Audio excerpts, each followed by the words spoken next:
Hi there, this is Carrie Johnson, and I am presenting information to you guys about restorative practices in social emotional learning and how they work together. I'm going to be sharing my screen so that I can show you exactly the steps in which I've learned, as well as what I'd like to teach you about these two practices.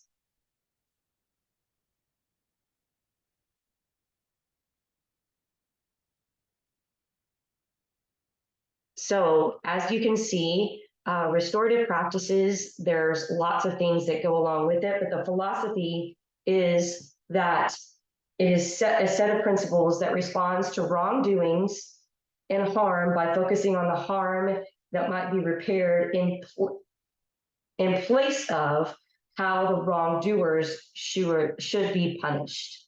So it really focuses on how the relationship of the wrongdoer and the one that was wronged can mend back together.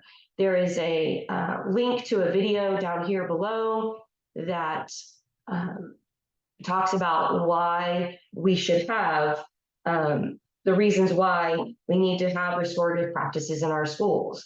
And there are 4 reasons. The world is changing and social bonds are diminishing, for one. For number 2, it makes students feel safer. There's less, number 3, it's less bullying happens when this is practiced. And number 4, there's less violence in the school building when restorative practices are committed. As you can see, there are 2 paradigms for addressing wrongs. The retributive side, as you can see, focuses on who did the harming and the punishment that was handed out. Whereas this restorative way to address a wrong focuses on who was harmed, what does the harmed person need or the harmed thing need, and how can repairs happen between the 2. What are restorative practices? Restorative practices build healthy relationships between educators and students. They reduce and prevent and improve harmful behavior. They repair harm and restore positive relationships. They resolve conflict, hold individuals and groups accountable, and they address and discuss the needs of the entire school community. Why use restorative practices instead of traditional discipline? And you can see that punitive punishments do not solve the long-term behaviors. They actually tend to exacerbate it. And what I mean by that is that once a student has been disciplined in the traditional sense, they are usually given some form of punishment that removes them from activities or this actual school building. And so because of that, academic difficulties tend to rise, which then makes them want to become truant because they don't care, because they haven't learned the material, so they tend to be absent more. And then depending on the actual punishment, it could cause psychological trauma to the student and have mental health consequences depending on what the actual discipline was. And then the final reason why a traditional discipline causes these things is that dropping out tends to happen more often when you use traditional types of discipline instead of restorative practices. Restorative practices, on the other hand, can improve the entire school environment or the climate, can give educators and students a healthy relationship of understanding each other and understanding where each other is coming from. It actually decreases the discipline around the school. It allows for engagement with students and families, which is desperately needed in understanding the full child. When we can get the parents on board, that is a huge plus. It also supports social and emotional learning, which is what I'll be talking about and discussing later. And it promotes accountability and two-way communication. It allows for students to be able to learn how to voice what they're feeling, and then allowing the person who was harmed or the people that were harmed to be able to communicate well as release some of that frustration in a healthy manner.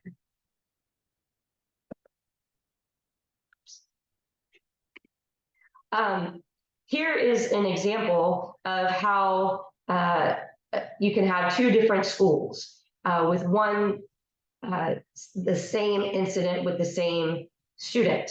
So we have Carlos here, who is at a zero tolerance education system, and he's gotten in a heated argument with his parents before leaving school, and he's running late. And so this is what happens in a zero tolerance school. He's greeted by metal detectors and given a police search before he walks in the building.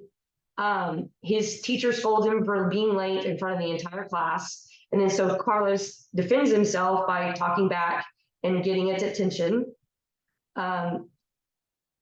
Then he gets into a minor altercation in the cafeteria. And so the school police officer detains him and arrests him, and then proceeds to take him out of the school building, which causes great trauma to him.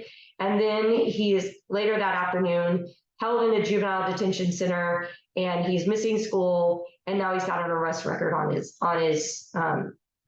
actual arrest record.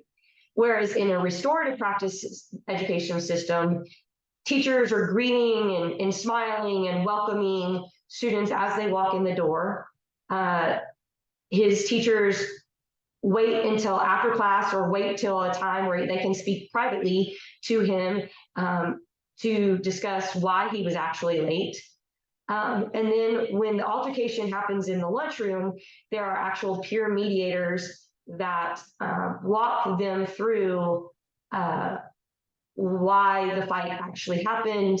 And there's adults in the room as well, guiding this conversation to a healthy spot in a healthy way, to be able to voice each other's opinions and frustrations about what transpired in that altercation. And then Carlos and the other students agree to help clean the cafeteria during their free period because it caused a huge mess in the cafeteria, their fight. And Carlos meets with his counselor and parents after school to help resolve the conflict of him and what happened at home.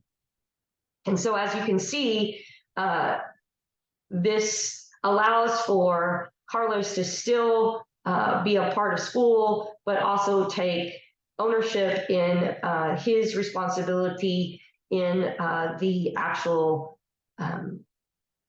problems that he had throughout his day. So question you might have if you've never done this before is, what can I do to start using restorative practices in my classroom?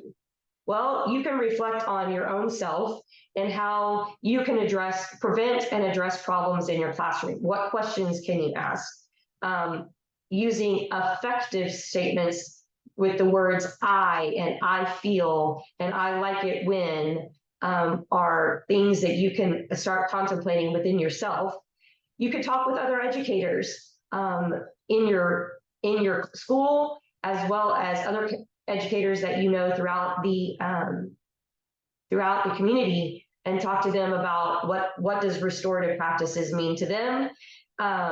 You could ask educators who are familiar with this and to observe your classroom and see where things could transpire in order to help them, in order for this to happen in your classroom. And then you can also look into professional development to give you more clear ideas as to how to have restorative practices in your classroom.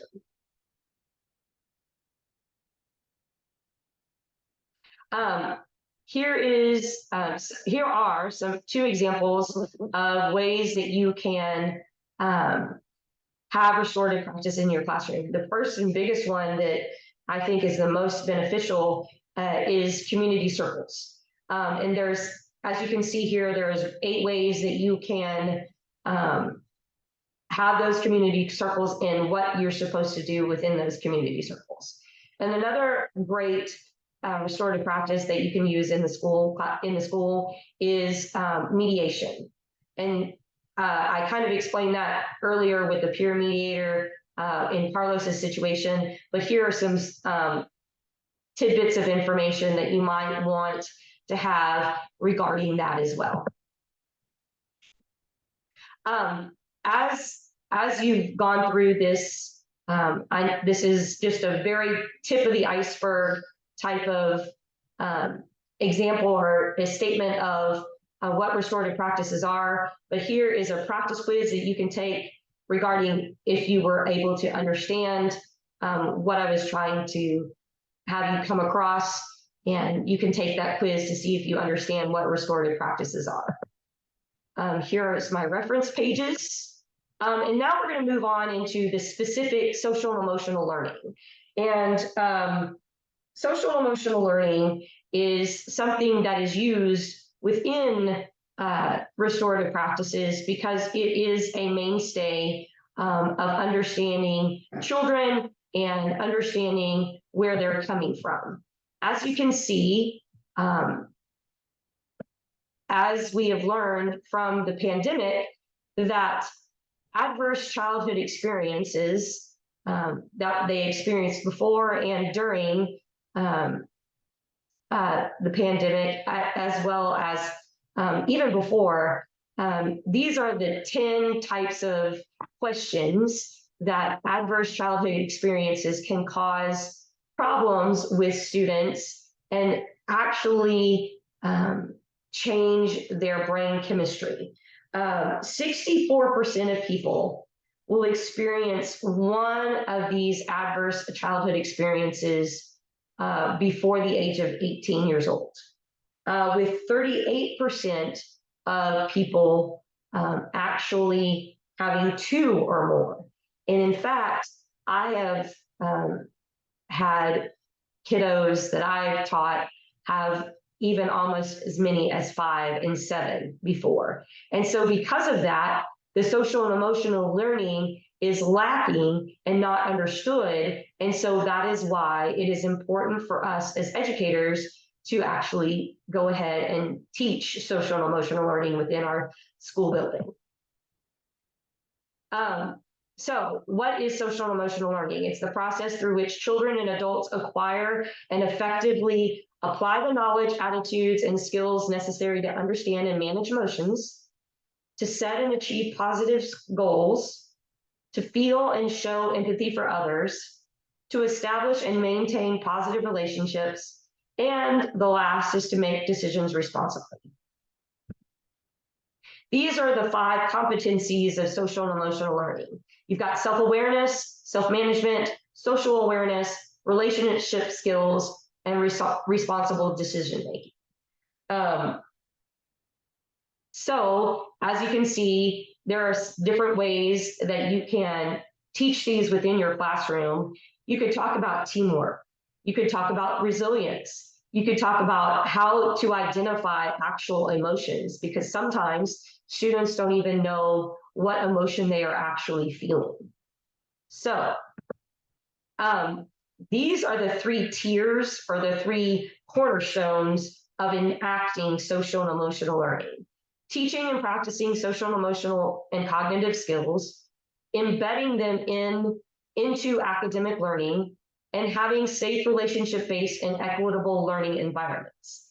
And if we can do those things, then students in our school buildings will actually be successful in learning. And the last thing that I'd like to talk to you about are a couple of examples of activities that you can use within your classroom, which is using a magic 8 ball. And it gives you the scenario and what you're supposed to do and how you were to use it in the classroom. And then the other one is the self-taught superhero. And as you can see, with using these, I want to give you the opportunity to see if you understand what I was discussing and what I was showing you with social and emotional learning. So I hope that you have learned how restorative practices and social and emotional learning go and coincide together. And I appreciate the time that you've taken to listen to my video.